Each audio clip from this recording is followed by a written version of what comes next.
چې مرپرستۍ د مرتبې خاوند کړو، مرپرستۍ د مرتبې خاوند کړو، ځکه هر څوک پسې نظر ګرځوي هغه چې تا ته به پښتو کې پروت و، هغه چې تا ته به پښتو کې پروت و، هغه سړی دنیا په سر ګرځوي.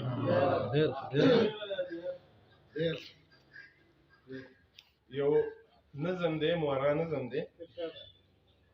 د شاعرۍ محفل د لوبو میدان، د شاعرۍ محفل د لوبو میدان، داسې یاران او ځینې نور شوقونه چې مې د ژوند منډو کې وبایلله، ما ته یادې کړې خبرې د چا، هغې ویلي وو د ژوند سختو کې چې مجبوریانې په انسان سیوا شي نو بیا خپل خوښ څیزونه ټول هېروي.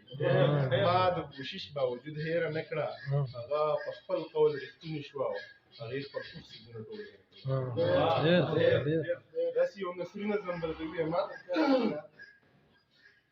نثري نظم د دې هم خپل یو تاریخ دی، ځکه چې موږ په مشرقي ادبیاتو کې شاعري صرف دغه د عروض دی، دغه څه وایو چې قافیه ردیف او دغه چې دي د انګریزان هغه شاعرانه خیال ته هم شاعري وي، بلکې دا نثري نظم هغوی په پاراګرافونو کې لیکي او هغې کې یو ښکلی خوندور خیال وي نو هغې ته هغوی شاعري وي. صحیح ده. موږ یې دلته د آزاد نظم په شان داسې ټول جوړ کړي. یو لنډ نثري نظم دی، د دې دغه دی سرحد ته پیسه. د ښار په لوی دیوال د نورو لیکلو سره یوه جمله لیکوه، په پیسو خوشحالي نه اخیستلی کېږي. یو نیم لیوني د دغه دیوال ننداره کوله، څه شي به پس ورته مسکې شو او بیا پرې روان شو. ډېر ډېر زیات